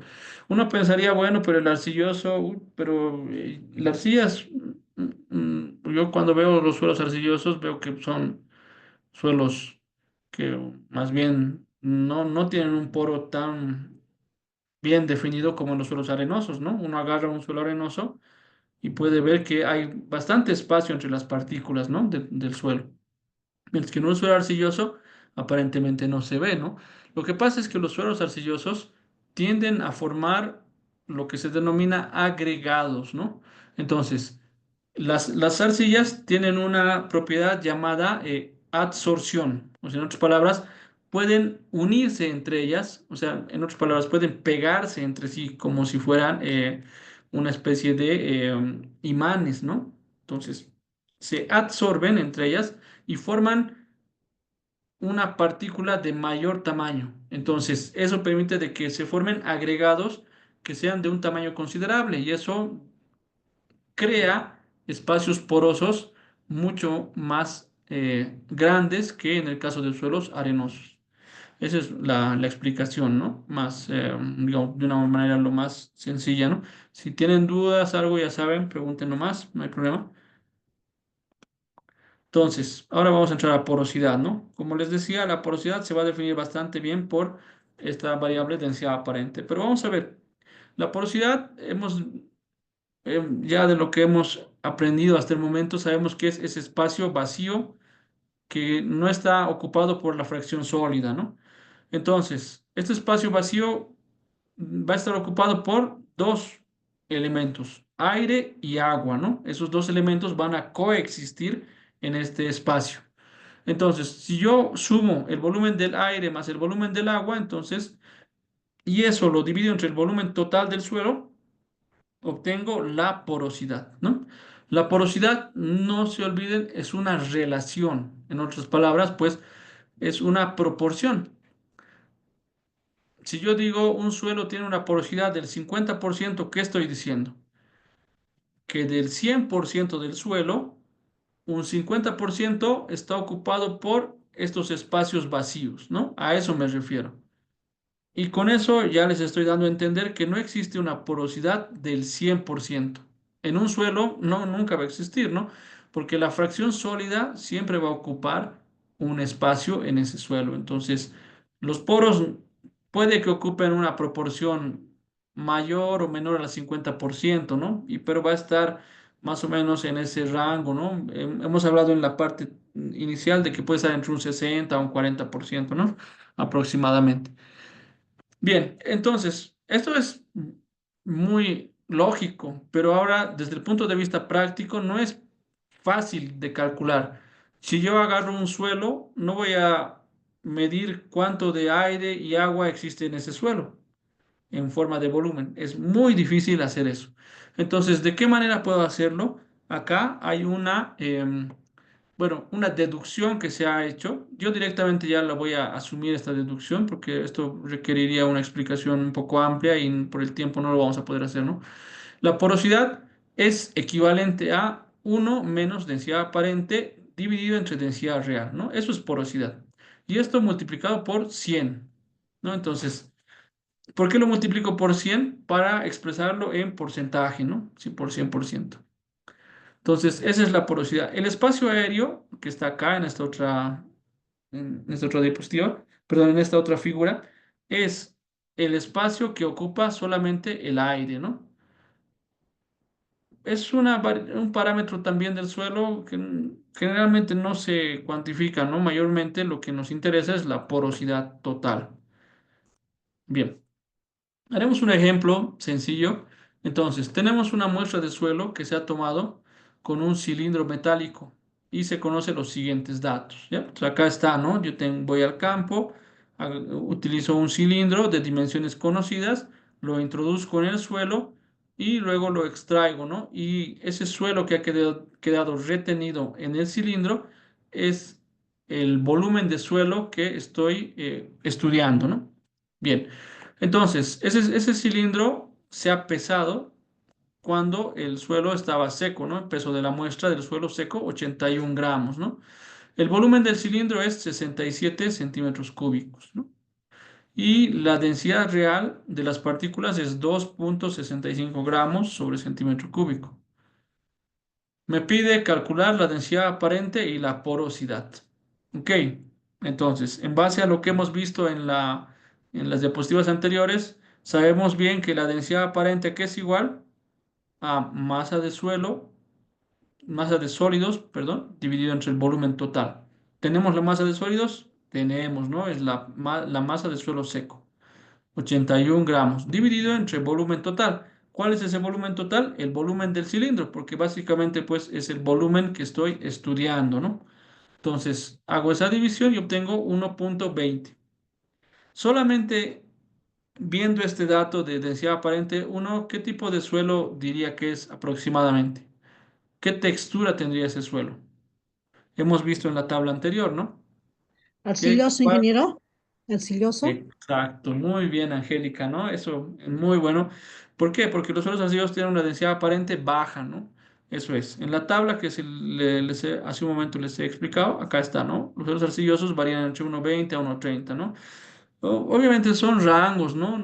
Si obtenemos una densidad aparente un tanto mayor o un tanto menor en un suelo arcilloso, es admisible porque obviamente estos son datos generales, ¿no? Pero tenemos que entender que esto es una referencia. Yo tengo este dato, entonces ya, si no tengo información, por ejemplo, si voy al campo y voy a la parcela de un agricultor y el agricultor me dice, ingeniero, cómo está mi suelo? ¿Me lo puede ver? Entonces, uno, ¿qué puede decir? A ver, te lo haré un análisis de suelo y te digo en un mes. No, no ve porque va a ser como que le estamos charlando, ¿no? Entonces, tenemos que ver un poco, estimar, ¿no? La textura del suelo y decir, bueno, este es un suelo arcilloso, más o menos su cantidad de humedad que puede almacenar es esta. Y haciendo un cálculo sencillo, puedo decir, tanto tiempo de riego es suficiente para este suelo. Solamente sabiendo la textura, ya tienes bastante información que puedes inferir, ¿no? Entonces, eso es importante, ¿no? Muy bien, Angélica. Esto, la densidad aparente en este ejemplo, me aproxima que es un suelo arcilloso, ¿no? Y la porosidad, ¿cómo la calculo? Bueno, tengo dos fórmulas, ¿no? Uno que es en base al volumen de agua y volumen de aire. Eso, aquí no tengo ese dato, ¿no? Entonces, ¿qué tengo que hacer? Tengo que, ucha, Norman ya ha calculado, ¿no? Norman, qué bien, dice 54,71. A ver, vamos a ver si está correcto. Está por ahí más o menos normal. Yo casi le digo que un suelo arcilloso tiene más del 50% de porosidad, ¿no? Ya solamente bien, con saber la textura del suelo ya tengo esa idea. Pero vamos a verlo, ¿no? Acá está, ¿no? 54,72. Un decimal de diferencia. No se preocupe, Omar, eso es una cuestión simplemente de redondeo, ¿no? Entonces, lo que hacemos es utilizar la otra ecuación, ¿no? La porosidad es uno menos densidad aparente dividido entre densidad real, ¿no? Entonces, como tengo la densidad aparente del anterior cálculo y la densidad real que me da como dato, mucho cuidado acá, que la densidad real no necesariamente los ejercicios se les va a indicar. En caso de que yo no tenga el dato de densidad real, tengo que asumir que la densidad real del suelo es 2,65. Es una aproximación. Esa densidad real 2,65 es la densidad de el cuarzo, ¿ya? ¿Por qué el cuarzo? Porque las partículas del suelo están compuestas principalmente por cuarzo, ¿ya? Entonces de ahí sale que la densidad real sea ese valor. Puede ser que sea un poco menor, un poco mayor, pero casi yo les digo que asumir 2,65 en caso de no tener datos es un buen, un buen dato que ustedes pueden asumir, ¿no? Entonces, haciendo el cálculo, me sale 54,72%, ¿no? Entonces, ya tengo la cantidad de porosidad que tiene ese suelo. Ahora, la pregunta es, ¿será suficiente con eso o necesito también saber alguna cosa más de este suelo? En realidad, en el tema del riego necesito saber, y este 54,72%, ¿en cuánto de almacenamiento de agua se traduce? ¿Será que este 54,72% lo puedo rellenar con agua completamente? Se puede, no es imposible, pero no es lo correcto, ¿no? Porque hemos dicho, ¿no?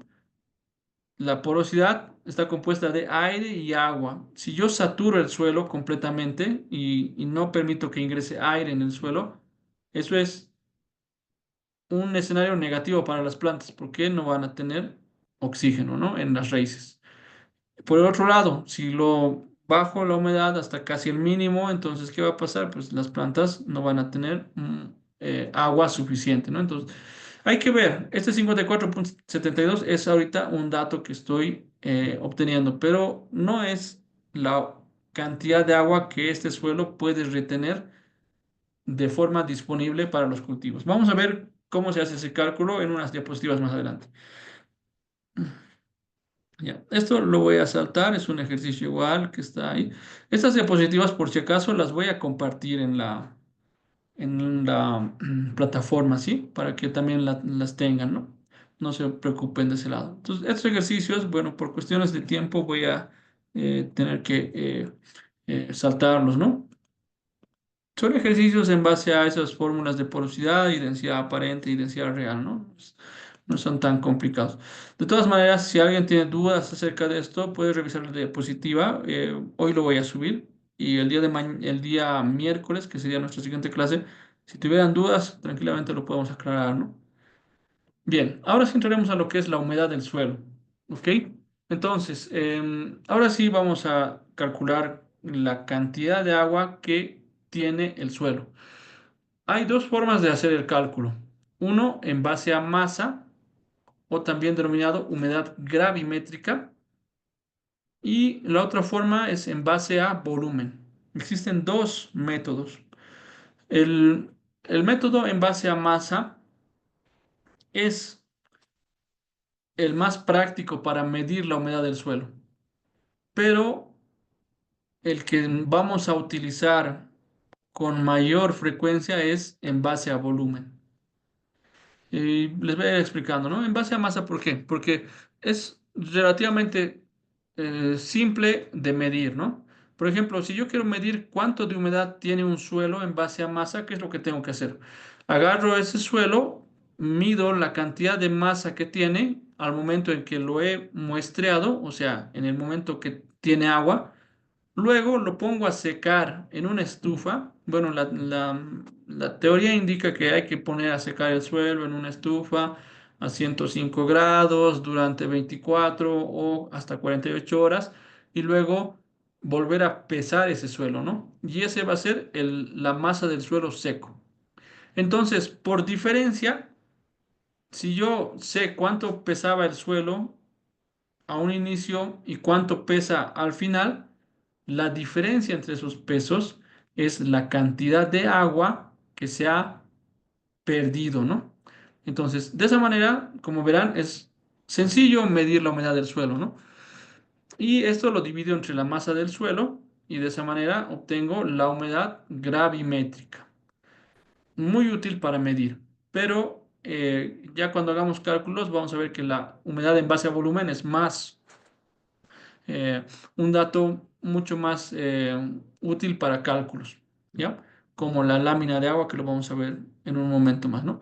Entonces, en base al volumen, ¿cómo se mide la humedad del suelo? Es el volumen de agua dividido entre el volumen total. En otras palabras, la fracción líquida, esa fracción líquida en nuestro cubo, voy a volver al inicio, a esta diapositiva. Esta parte, ¿no? La fase líquida, el volumen que ocupa esa fase es la humedad del suelo en base a volumen, ¿ya? Eso es Esa es la fórmula que estamos ahora utilizando, ¿no? Ok, pero medir el volumen del agua en el suelo es complicado, ¿no? No, yo no podría medirlo así como simplemente pesando el suelo antes y después, ¿no? Eso es mucho más fácil. Pero medir volúmenes es más complicado. Entonces, usualmente para calcular la humedad en base a volumen se utiliza una fórmula alternativa, que es la humedad gravimétrica multiplicado por la densidad aparente del suelo dividido entre la densidad del agua. Esto igual tiene una deducción. Uno puede deducir esta expresión tranquilamente en base a las relaciones del cubo que hemos tenido en un inicio, ¿no? Entonces se puede, pero a mí la verdad es que ahora por el tema de que estamos hablando de un diplomado, pues es más importante ver aspectos prácticos, ¿no? Entonces, más nos vamos a concentrar en ver esta fórmula de la siguiente manera: humedad gravimétrica por densidad aparente dividida entre la densidad del agua. Incluso acá lo que se hace muchas veces es asumir que la densidad del agua es uno y la humedad en volumen simplemente se calcula como la humedad gravimétrica por la densidad aparente, porque dividir entre uno va a dar lo mismo, ¿no? Entonces no, algunas veces ya se asume eso y ya ni siquiera se coloca densidad del agua, ¿no? Entonces, esta es la humedad en base a volumen, ¿no? Y finalmente, bueno, pues conociendo esto, yo puedo decir, la porosidad del suelo había sido equivalente a el espacio aéreo, que es el volumen de la fracción gaseosa, más el volumen de la humedad volumétrica, ¿no? Humedad volumétrica, que está expresado por esta letra tita, ¿no? Entonces, acá, ¿no? Igual en la diapositiva les indico, ¿no? En la práctica es mucho más adecuado medir la humedad en base a masa, ¿no? Eso es totalmente correcto. Eh, estoy terminando un artículo sobre humedad del suelo utilizando información satelital, pero para validar el modelo he tenido que tomar mediciones en campo. ¿Cómo he tomado esas mediciones? Con la humedad gravimétrica. He tomado muestras de suelo, las he pesado antes y después de secar y luego he obtenido esa humedad, ¿no? He multiplicado esa humedad por la densidad aparente de ese suelo y he obtenido su humedad volumétrica. Y esa humedad volumétrica la he relacionado con los datos satelitales. Entonces, ese es un trabajito que estoy en proceso de publicar. Les voy a socializar, ¿no? Cuando ya esté oficialmente ahí eh, en la revista, ¿no? Indexada. Bien, entonces vamos a ver esto de la humedad del suelo. Tenemos, les mostraré nomás eso rápido, mejor antes de que me olvide. A ver, tengo acá el artículo, a ver, voy a revisar rápido.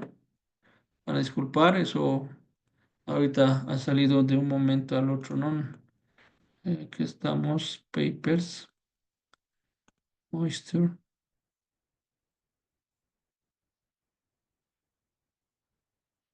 Mm, Acá tengo un artículo que estoy trabajando, ¿no? Con algunos colegas que están acá. Mi persona está como primer autor, ¿no? Entonces, acá lo más relevante desde lo que estamos viendo en la diapositiva anterior, lo voy a colocar directamente acá, es esta parte, pam, pam, acá, ¿no? Medición de la humedad en laboratorio, ¿no? Entonces, acá ustedes van a ver, esto me parece muy conocido, esto es humedad gravimétrica, ¿no? Masa del suelo húmedo menos masa del suelo seco dividido entre la masa del suelo seco por 100, ¿no? Y luego, para volver esta humedad gravimétrica en humedad volumétrica, ¿qué es lo que hago? Lo multiplico por la densidad aparente dividido entre la densidad del agua. En este caso, este estudio yo lo he hecho en Patacamaya y he obtenido información de que la densidad aparente en esos suelos es 1,48. Entonces, con ese dato yo lo he convertido, esas mediciones que hice en el campo, en humedad gravimétrica. Bien interesante, pero más interesante es esto que les voy a mostrar a continuación. Aparte de medir en laboratorio la humedad del suelo, también he utilizado un equipo llamado TDR, que lo vamos a utilizar en una práctica que vamos a hacer en campo, ¿no? Este equipo TDR mide directamente la humedad, ¿no? Uno lo pincha en el suelo y les da el dato de la humedad. Entonces, yo, bueno, pues como cualquiera tiene alguna duda, ¿no? Acerca de si me dirá bien o no, por ahí nomás voy a publicar alguna cosa que no es correcta. Entonces, es relacionado, ¿no? Los datos del TDR con los datos de laboratorio de la humedad. Vamos a verlo acá. Hay una gráfica, este box plot, perdón, este scatter plot. Acá está, ¿no? La humedad que se ha medido en laboratorio con la humedad que se ha medido con el equipo TDR. ¿Cuánto es la relación? 0,98 o 98%, ¿no? Es decir, que lo que mide el TDR es prácticamente lo que en laboratorio también se obtiene. Entonces, en otras palabras, ese equipo es muy preciso, ¿no? Eso un poquito en este trabajo que estoy haciendo. Obviamente no es el fondo del trabajo esto que les comento, sino el fondo del trabajo, ya que, a ver, les voy a mostrar esto preliminarmente acá. Hemos utilizado estos productos de humedad de suelo que existen actualmente en el Internet, están libres. Dan datos de humedad de suelo muy groseros, vean. Simplemente es todo este espacio de color rojo, ¿no? O sea, no te dice que a nivel de parcela dónde hay más humedad, dónde hay menos humedad, porque generalmente esa información es muy grosera. Entonces, hemos agarrado una información de un sensor de radar. No se escucha, dice. ¿Alguien más tiene problemas? ¿No me están escuchando? Stephanie, a ver, ahora sí me escucha, Stephanie, mejor. ¿Alguien más tiene problemas con el audio? Si tienen problemas, tal vez Stephanie sea un problema de su computadora o de su equipo. Revíselo. Ahora, si hay otras personas que también indican que no se escucha, entonces voy a ver qué puedo hacer, ¿no? Pero creo que es más un problema de su equipo. Sí, dice que se escucha normal, ¿no? Entonces, eso, revise alguna cuestión de su equipo, por favor, Stephanie. Entonces, hemos utilizado una información radar de un satélite un sensor que tiene información gratuita y hemos podido desglosar la humedad del suelo, ¿no? Como están viendo acá, estas tonalidades de colores representan grados de humedad. Acá, el color rojo es la humedad que está más baja y en el color azul es la humedad más alta, ¿no? Acá hay un error, ¿no? En el símbolo, esto lo voy a corregir. Esto todavía está en revisión, esto, ¿no? Lo puedo corregir. Entonces, acá me muestra, ¿no? Con diferentes modelos que he utilizado de inteligencia artificial, me genera diferentes resultados, ¿no? Y el que es mucho más interesante es el inciso B, ¿no? Que tiene mayor variabilidad de la humedad. Y con los datos de estas bolitas en color rojo y rosado, son los datos de humedad que se han medido con el equipo TDR. Entonces, ahí me muestra, ¿no? Qué tanto de precisión tiene este modelo. Eso un poquito a modo de comentario, eso les menciono. Y como van a ver, eso es algo que estamos viendo ahora, ¿no? Vean que tranquilamente esto es un conocimiento esencial para hacer investigación y también para hacer diseño agronómico, ¿no? Eso también lo vamos a ver más adelante. ¿Ok? Bien, entonces vamos a hacer este ejercicio, calcular la humedad del suelo, ¿no? Tenemos acá un enunciado, nos dice una muestra de suelo pesa 70 gramos y después de secado en estufa a 105 grados, 105 grados durante 24 horas pesa 58. Expresar la humedad en porcentaje de suelo seco o humedad gravimétrica. Entonces, acá simplemente me está diciendo, bueno, usted tiene datos, ¿no? De el suelo, en suelo húmedo, suelo seco, ¿no? Y obviamente por diferencia, yo sé que lo que resta acá, la diferencia entre el suelo húmedo y el suelo seco es agua, ¿no? Entonces, eso lo obtengo directamente de esa manera.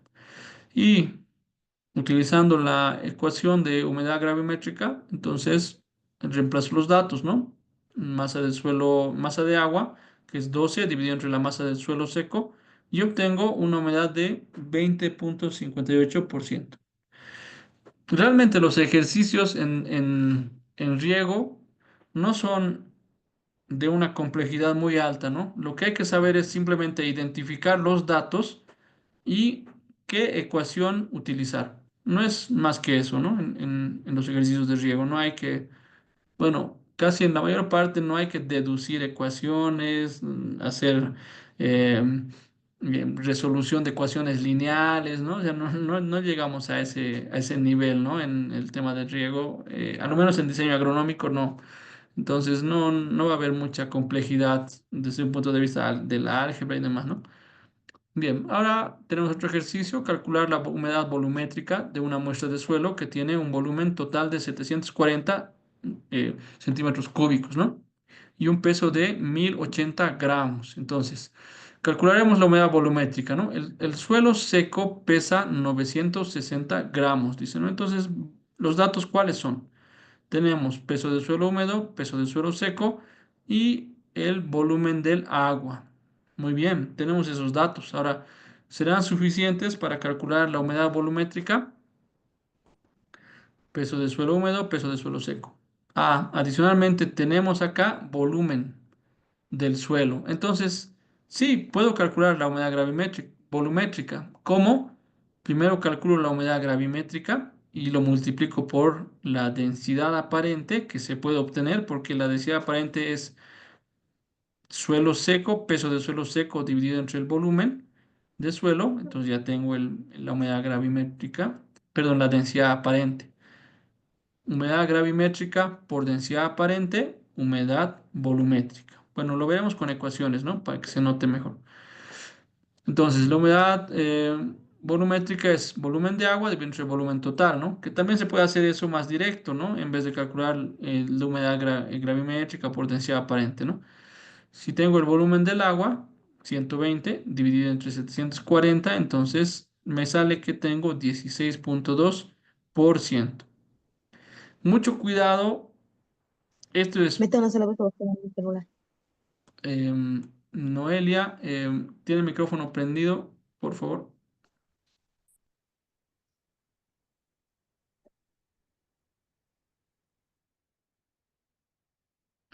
Ok. Bien, entonces, esta es la humedad volumétrica. Mucho cuidado, este porcentaje tenemos que entenderlo como una relación volumétrica, ¿no? ¿Qué significa 16,2%? Que del 100% del volumen del suelo, 16,2 es agua. A eso se va, ¿no? Estamos hablando en volumen, ¿no? No es lo mismo que la humedad gravimétrica. La humedad gravimétrica, en el ejercicio anterior, nos indica lo siguiente. Del 100% de la masa del suelo, 20,58 es agua. ¿Y el restante qué es? Son sólidos, ¿no? En el caso del volumen, ¿qué podemos decir? El 16,2% de el suelo está con agua y el restante está compuesto por sólidos más aire, ¿no? Esa es la diferencia, ¿no? Ténganlo muy en cuenta eso al momento de interpretar estos valores, ¿no? Bueno, hay diferentes formas de medir la humedad del suelo. Existe ese método del cilindro. También existen métodos así un poco más empíricos, más caseros, donde uno extrae una muestra de suelo y luego lo pesa y luego lo hace secar, ¿no? También existen otros métodos que son, por ejemplo, en base a estas ollas de presión de Richard. Esto sobre todo se utiliza para calcular puntos de humedad, que vamos a verlo en un momento más, ¿no? Luego existen las famosas sondas que nos permiten poder medir. También hay métodos manuales, hay algunas guías que, por ejemplo, indican, ¿no? Si un suelo se puede amasar y se forma un choricito de tantas dimensiones, entonces eso significa una humedad de tanto porcentaje, ¿no? Entonces, también es una forma de medir un poco, digamos, más al tacto, ¿no? Hay diferentes métodos, ¿no? Los métodos indirectos es utilizando, por ejemplo, estos TDR. En este caso, estos equipos se conecta la sonda y mide directamente la humedad en base a una variable que es el electromagnetismo, ¿no? Bueno, son diferentes equipos que se utilizan, ¿no? Ya, a ver, ¿cómo estamos de tiempo? Ya, podemos avanzar un poco más. Luego, el día de mañana vamos a completar algunas partes. La lámina de agua. ¿Qué es la lámina de agua? Bueno, entendamos que este es un concepto esencial en el riego. Más adelante, cuando estemos haciendo cálculos de, por ejemplo, necesidades de agua del cultivo, un cálculo de cuánto de agua tenemos que aplicar, siempre vamos a hablar de lámina, en otras palabras, de unidades lineares. ¿Por qué utilizamos este término, lámina de agua? Porque es mucho más sencillo de utilizar. No, yo no le he visto alguna otra explicación más aparte, porque la lámina de agua es más fácil de entender. Cuando uno habla en metros, uno ya como que tiene una idea en su cabeza de decir, bueno, tanto de longitud, ¿no? Pero si uno le dice ya en términos de unidades en volumen, por ejemplo, centímetros cúbicos, metros cúbicos, ya como que empieza un poco a complejizarse ese número, ¿no? No es tan fácil de interpretar. Y entonces es por ello que la lámina de agua es una forma de expresar la cantidad de agua muy conveniente, ¿no? No solamente para riego, en hidrología también se aplica bastante. Cuando uno va a estudiar, por ejemplo, otra rama de las ciencias de los recursos hídricos, por ejemplo, determinar cuánto de agua tiene un río, ¿no? Eso cómo se expresa en forma de lámina. Puede ser tiene 20 milímetros de agua ese río, ¿no? Entonces uno diría, "Ucha, debe ser el espesor del río, ¿no? En realidad, eso hace referencia a una cantidad de agua en un determinado tiempo, ¿no? Pero no se explica de esa manera, obviamente. Vamos a entender qué es lámina de agua. Tenemos acá una, bueno, vamos a hacer este sencillo experimento. Tenemos un recipiente que tiene un volumen de 1 litro. Entonces, lo que vamos a hacer es llenarlo con agua, ¿no? Y ya sabemos que ese volumen que ocupa acá el agua es de 1 litro. Eso ya de lógica, porque hemos llenado este recipiente que tiene 1 litro de volumen con agua. Entonces, el volumen de agua es 1 litro. Si esa agua que estaba en este recipiente yo la voy a vaciar en un espacio, en un cuadrado, supongamos una mesa de 1 metro cuadrado de superficie, o sea, de 1 por 1. Al momento de hacer de vaciar ese volumen sobre este espacio, esta superficie, se va a generar un volumen en esa superficie, equivalente a 1 milímetro de altura por 1 metro cuadrado. De ahí que cuando yo hable en términos de milímetros, lo que estoy indicando es la cantidad de litros de agua que hay en 1 metro cuadrado de superficie. ¿Ok? Esa es la interpretación, ¿no? Yo tengo esta unidad, milímetros, que equivale a 1 litro por metro cuadrado. Si yo tengo un volumen, una lámina de 10 milímetros, ¿eso qué significa? Que eso es equivalente a 10 litros en 1 metro cuadrado, ¿no? Si yo tengo una lámina de 20 milímetros, eso es equivalente a 20 litros en 1 metro cuadrado. Es una forma como verán, mucho más simple de explicar la cantidad de agua que se está incorporando en este espacio, ¿no?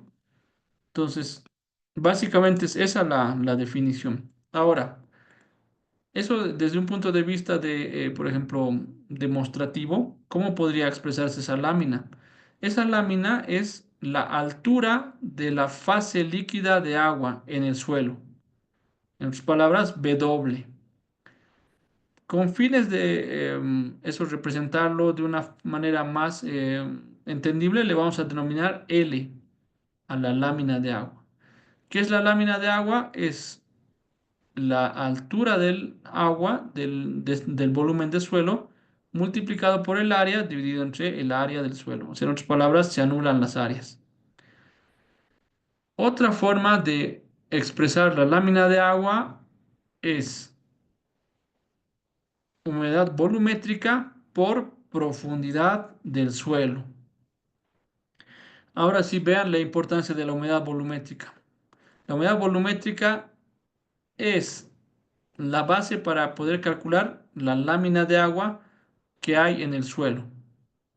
Entonces, la lámina de agua es equivalente a humedad volumétrica del suelo por la profundidad del suelo. La humedad volumétrica ya sabemos qué es. Y esta profundidad del suelo, ¿cómo la vamos a asumir? En realidad, cuando hablamos de riego, lo que tratamos de buscar es que vamos a humedecer el suelo hasta la profundidad de las raíces del cultivo, ¿no? Entonces, en otras palabras, este Z es la profundidad radicular, ¿ok? Entonces, es así directamente, ¿no? Ahora, vamos a ver que este Z también tiene algunas cositas que hay que discutir. Bueno, la lámina de agua, hagamos un ejercicio. Un suelo que tiene 1 metro de profundidad indica que contiene una humedad gravimétrica del 15% en los 40 centímetros más superficiales y del 20% en los restantes 60 centímetros. Las densidades aparentes en estos horizontes son 1,2 y 1,3 toneladas por metro cúbico. No se preocupen de estas unidades, respectivamente. La pregunta es calcular la lámina de agua del perfil del suelo. Acá me dice que es un suelo que tiene dos capas, ¿no? Dos horizontes. Entonces yo tengo que calcular la humedad, la lámina de agua por cada horizonte y luego sumarlas, ¿no? Para obtener la lámina total del perfil de suelo. Entonces vamos haciéndolo, ¿no? La lámina de agua va a ser equivalente a la lámina de los dos horizontes, ¿no? La suma. El primer horizonte, ¿cuánto va a ser la lámina de agua? Bueno, antes de calcular la lámina de agua, primero veremos qué humedad volumétrica tiene, ¿no? Acá me dice, ¿no? Humedad gravimétrica, no se olviden, no es lo mismo que volumétrica. Entonces, si yo quiero volver humedad volumétrica en base a humedad gravimétrica, ¿qué es lo que hago? Multiplico humedad gravimétrica por densidad aparente. Y de esa manera obtengo la humedad volumétrica. Lo mismo para el segundo horizonte, ¿no? La humedad gravimétrica por la densidad aparente me va a dar la humedad volumétrica. Ahora, calcular las láminas, ¿no? Para calcular las láminas, ¿qué es lo que hago? Humedad volumétrica por la profundidad del suelo, que en este ejercicio equivale a la profundidad del horizonte, ¿no? ¿Por qué? Porque en el ejercicio me está diciendo que asuma, ¿no? Esas profundidades. Entonces, las asumo. Para el primer caso, la lámina es 7,2 y para el segundo caso, 15,6 centímetros. Entonces, sumo ambas láminas y obtengo la lámina del perfil del suelo, que es 22,8 centímetros. Por favor, acá no se confundan. Estos 22,8 centímetros no significa que el agua va a penetrar esa profundidad. Esta lámina de agua, ¿qué me está indicando? Que en ese suelo que estoy estudiando, 22,8 centímetros, no se olviden, no es milímetros, ¿no? Si esto lo transforma a milímetros, ¿cuánto sería? 228 milímetros. Entonces, eh, ¿cómo sería la interpretación de esto? En este suelo, en este suelo, por cada metro cuadrado de superficie del suelo, va a haber 228 litros. ¿No? ¿Por qué? Porque la relación hemos dicho, ¿no? 1 milímetro, ¿a qué equivale? 1 litro por metro cuadrado, ¿no? Entonces, 228 milímetros es lo mismo que decir 228 litros por metro cuadrado, ¿ya? Esa es la interpretación. Cuidado con esto de la lámina de agua, hay que tener un cierto cuidado de manejarlo esto de manera correcta, ¿no? Ya, entonces, ¿cómo estamos hasta aquí? ¿Siguen vivos por ahí? ¿O ya están, ya es un poco tarde también, ¿no? ¿Todo bien? Ya, muy bien, Erwin. Muy bien. Entonces, ya, eso de lámina de agua es súper importante ese concepto, ¿ya? Eso tienen que ustedes tenerlo muy en cuenta. Ya, muy bien, Julia, gracias por responder. Entonces, bueno, vamos a hablar acerca de eso del potencial del agua en el suelo, que es una forma de medir también el agua, la cantidad de agua que hay en el suelo. Hemos visto ya que podemos medir el agua en base a masa y en base a volumen, ¿no? Pero también existe otra forma de medir el contenido de agua en el suelo y es en base a su potencial. El potencial del agua en el suelo básicamente me indica la energía que tiene el agua en el suelo. Es un concepto interesante que igual se puede aplicar. En este caso, para medir el contenido de agua en el suelo en base al potencial, sí o sí tenemos que tener un equipo que nos permita medir el potencial. Ese equipo se denomina tensiómetro, ¿no? No sé si han escuchado eso, de esos equipos, lo vamos a ver rápidamente, ¿no? Yo tengo acá un suelo y bueno, pues yo tengo que saber hasta qué punto voy a regar ese suelo, ¿no?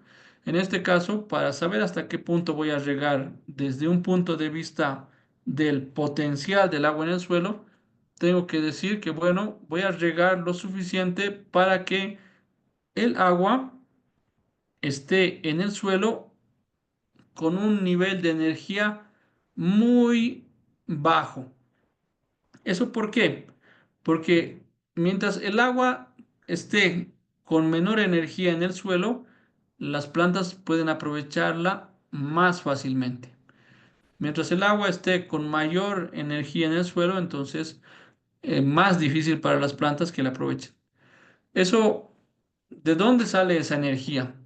En realidad, esa energía tiene mucho que ver con la absorción de las partículas sólidas. Mientras un suelo se va humedeciendo, cada vez el agua que va ingresando a los poros se puede mover más fácilmente. Y a medida que ese suelo se va secando, ¿qué es lo que pasa? Esa agua que queda en el suelo está siendo cada vez retenida con mayor fuerza para que no se mueva. Entonces, esa idea tienen que verlo mucho con el potencial. Les comento que desde un punto de vista práctico, pues el potencial no es algo que se utilice frecuentemente, ¿no? Hay que tener este equipo llamado tensiómetro, que, bueno, pues son equipos delicados que en el campo se colocan bueno, pues tienen que estar calibrado, es un poco complejo, ¿no? Pero se utiliza eso, ¿no? Voy a irme directo acá. Entonces, acá yo tengo el tensiómetro, lo colocamos en el cultivo y ahí mido la energía que tiene el agua, ¿no? La energía con los tensiómetros se mide utilizando unas unidades de presión. Presión puede ser en unidades de centibares, que es lo más común. Entonces, acá estos tensiómetros tienen como una especie de un equipo como un reloj que mide las presiones, ¿no? Es como esos equipos que se utilizan para medir la presión que tienen las llantas, ¿no? En los coches, para saber si tengo que inflar la llanta o tiene mucho aire y más bien hay que desinflarla. ¿Qué es lo que hago? Utilizo estos manómetros, ¿no? Entonces, conecto el manómetro y ahí me dice qué presión tiene, ¿no? La llanta o en este caso ya más concreto, el suelo. El suelo genera presión negativa, en otras palabras, genera succión. Mientras el suelo ejerza más succión, ¿qué va a pasar? Más difícil que la planta pueda extraer esa agua. Mientras el suelo ejerza menos succión, más fácil que la planta aproveche esa agua. ¿Y eso de qué va a depender? De si el suelo está húmedo o está seco, ¿no? Entonces, acá me da rangos que yo tengo que interpretar en ese tensiómetro. Por ejemplo, si la presión es muy, pero muy baja, entonces significa de que el agua está libre, o sea, en otras palabras, hay bastante agua en el suelo. Si la presión es demasiado alta, la succión, entonces significa de que ya estamos llegando a un límite en el cual el suelo se está secando y hay que regar, ¿no? Hay que tratar de hacer lo más próximo, lo más pronto posible, humedecer ese suelo, ¿no? Hay algunas tablas aquí propuestas por diferentes autores que indican, ¿no? De acuerdo a qué cultivo tenemos, tales rangos de succión son los adecuados, ¿no? Como les comento, esto no es en la práctica muy aplicado porque no tenemos esos equipos generalmente, ¿no? Voy a saltar esta parte de lo que es el potencial, ¿no? Porque básicamente pues quería que entiendan esa parte de lo que es esos temas de la energía que tiene el suelo, ¿no? Que tiene el agua en el suelo, perdón. Una forma de medir también la energía que tiene el agua en el suelo es utilizando estos equipos llamados ollas de presión de Richards. Esto sí podemos decir que puede ser más aplicado. ¿Por qué? Porque estos equipos son de laboratorio y en los laboratorios generalmente nos ofrecen dentro de su menú de parámetros que podemos analizar, dos parámetros que son bien interesantes, que son la capacidad de campo y el punto de marchites permanente, que lo vamos a ver eh, ya para terminar la clase, ¿no? Entonces, esos parámetros se pueden medir con estos equipos que se denominan ollas de presión de Richards, que en realidad lo que hacen es generar una presión negativa similar a la que generaría un suelo seco y un suelo que esté en un punto de capacidad de campo, ¿no? Que vamos a verlo, a ver. Y con esas ollas de Richard se puede generar estas curvas, ¿no? Para ver, digamos, cómo se comporta el suelo, la tensión que tiene el suelo para diferentes grados de humedad, ¿no? Eso es un poquito bien interesante, pero la verdad es que es más académico, ¿no? Si quieren un poquito más entender esto de lo que son cómo calcular el potencial del suelo para poder ver, digamos, si existe agua disponible para el cultivo o no, se utiliza este tensiómetro. Tengo un ejercicio, tengo un canal de YouTube donde les voy a facilitar eso en la plataforma, el enlace, para que puedan acceder a un video que tengo ahí he desarrollado de un ejercicio, ¿no? Y vamos a terminar con esto hoy, las bases del agua en el suelo, ¿ya? Entonces, bueno, el suelo va a tener diferentes grados de humedad, ¿no? En el transcurso del periodo en el cual el cultivo esté presente, ¿no? Entonces, vamos a caracterizar algunos puntos específicos de esos rangos de humedad. El primero, saturación. ¿Qué significa saturación? Cuando el suelo, en realidad los poros del suelo están completamente llenos de agua. Eso se llama estado de saturación. ¿Por qué? Porque el suelo está completamente lleno de agua en los poros. Si pasa el tiempo y el suelo se va drenando esa agua que tiene en exceso, ya va a entrar en un nivel de humedad denominado capacidad de campo. Eh, Hay algunas literaturas que dicen que esta capacidad de campo se puede lograr cuando se humedece el suelo a saturación y se lo deja drenar por 48 o hasta 72 horas. Entonces, después de ese periodo de tiempo, el suelo ya está en capacidad de campo, ¿no? Eso señalan en la literatura, ¿no? ¿Qué es la capacidad de campo? Es el punto ideal de humedad para los cultivos. ¿Qué significa esto? En este estado de humedad existe agua en el suelo que no está retenida con mucha tensión. Entonces, por tanto, las plantas pueden absorber esa agua sin mucho esfuerzo. Pasa el tiempo y se va secando ese suelo por diferentes razones. Entonces llega a un punto marchitez permanente, ¿no? Que se denomina, bueno, en inglés es wilting point, que básicamente pues es un punto en el cual el suelo está tan seco que tiene humedad, pero es tan baja la humedad que las plantas no pueden aprovechar esa poca cantidad de humedad que queda. ¿Y qué es lo que pasa? Tienden a estresarse y si no, si pasa mucho tiempo y no tienen humedad, llegan a marchitarse, ¿no? Entonces, por eso se denomina el punto de marchitez, ¿no?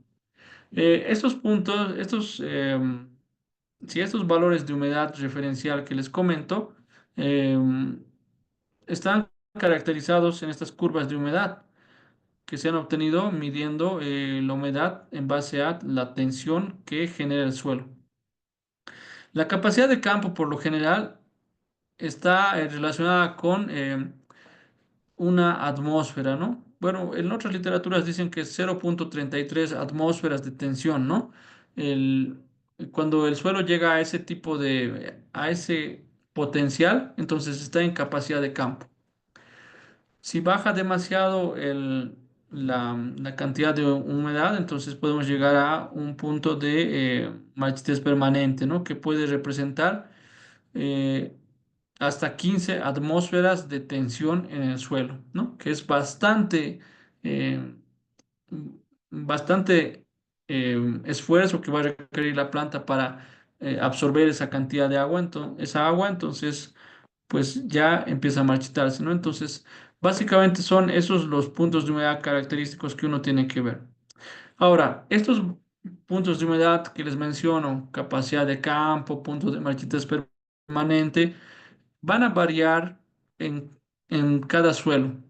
Va a haber suelos donde el punto de marchitas permanente va a ser bastante elevado, en otros donde va a ser más bajo. Lo mismo con la capacidad de campo. Entonces, acá hay una tabla de referencia que les voy a compartir en las diapositivas, donde en función del tipo de textura del suelo, va a haber una capacidad de campo determinada y un punto de marchitez determinado. Entonces, ¿para qué me sirve esto? Básicamente, la humedad que está entre ese rango, entre capacidad de campo y punto de marchitez permanente, es la humedad que puede ser aprovechada por los cultivos, ¿no? Entonces, ese es el rango de humedad que yo puedo permitirme manejar, ¿no? De manera general. Si el suelo está húmedo y poco a poco se va secando, hay un límite hasta donde se puede secar. Si se seca más de ese límite, la planta se marchita. Entonces, yo tengo que trabajar el riego en ese límite entre la capacidad de campo y el punto de marchitez permanente. Cada vez que voy a regar, tengo que volver a subir la humedad del suelo hasta la capacidad de campo, ¿no? Ese es el objetivo del riego, ¿no? Entonces, los suelos arenosos tienen baja capacidad de campo y bajo punto de marchitez permanente. ¿Por qué? Porque los suelos arenosos tienden a drenar el agua muy fácilmente. Entonces, un suelo arenoso tú lo riegas y bueno, pues rápidamente ese suelo ya va a llegar a su capacidad de campo. Y si lo sigues regando, el agua que vas a aplicar se va a drenar y se va a perder. Entonces, por ello, los suelos arenosos no se pueden regar mucho tiempo. En cambio, en el otro extremo, los suelos arcillosos más bien tienen un rango de humedad tan alto que cuando yo riego un suelo arcilloso, para que ese suelo arcilloso llegue a su capacidad de campo, tengo que regarlo durante mucho más tiempo que en un suelo arenoso, porque tiene mayor rango de humedad que puede almacenar. Entonces, de ahí que cuando yo tengo un cultivo, tengo que ver qué tipo de suelo es para decidir si voy a regarlo 1 hora o 2 horas o 5 o 7 horas. ¿De qué va a depender eso? En primera instancia, de la textura del suelo, ¿ya? Bien, compañeros, llegaremos hasta ahí. Eh, a ver, ¿cómo están? Bueno, varios todavía están ahí, se han mantenido. Les agradezco entonces su atención. No sé si hay alguna consulta antes de cerrar la sesión de hoy. Ingeniero, buenas noches. Una consulta, ingeniero. Sí, Eh, Nos ha hablado de los instrumentos TDR. sí. Esos instrumentos, ¿dónde se puede adquirir? ¿El precio Ah, son muy elevados para calcular o para determinar la humedad del suelo? Tal vez alguna información sobre eso nos podría dar, ingeniero. Gracias. ya. Ok, sí, yo no he comprado directamente un equipo TDR, pero sí manejo uno que me he prestado de una institución con la que estoy trabajando. Pero les he consultado, me han indicado que han comprado, hay una empresa en Santa Cruz que importa estos equipos. Hace unos 2 años atrás han comprado con $1.000, ¿no? El equipo. Entonces, ese es un rango referencial. Ahora, por el tema de lo que actualmente está ocurriendo, ¿no? Con el tipo de cambio que está fluctuando, posiblemente se haya incrementado algo, ¿no? El costo. Pero ese es un dato referencial que le puedo dar, ¿no? Eh, el miércoles se lo averiguaré con más precisión cuál es esa empresa que importa estos equipos para poderle facilitar el contacto, ¿ok? Está bien, ingeniero. Muchas gracias. Listo, no hay de qué. Sí, son muy interesantes, ¿no? Los TDRs, como han visto en ese paper que voy a publicar. Tienen una buena precisión para medir la humedad, ¿no? Eso es lo interesante de esos equipos. Y bueno, pues para uno que está en el tema del riego, pues es súper necesario tener ese equipo para evaluar, ¿no? En el campo si se está regando bien o mal, ¿no? Es necesario. Bien. Perfecto, entonces voy a dejar de compartir. Eh, Bien, ya estamos entonces cumpliendo el tiempo de de la sesión de hoy. Les agradezco, estimados colegas, por su atención. El día miércoles les voy a explicar cuáles van a ser las actividades que se va a dejar en la plataforma para que las puedan realizar. ¿Ok? Entonces, no se preocupen, todavía no hay tarea hasta el miércoles, quédense tranquilos y bueno, ya nos estaremos viendo el miércoles a las 7 de la noche, ¿no? Muchas gracias por su atención, que tengan buen descanso.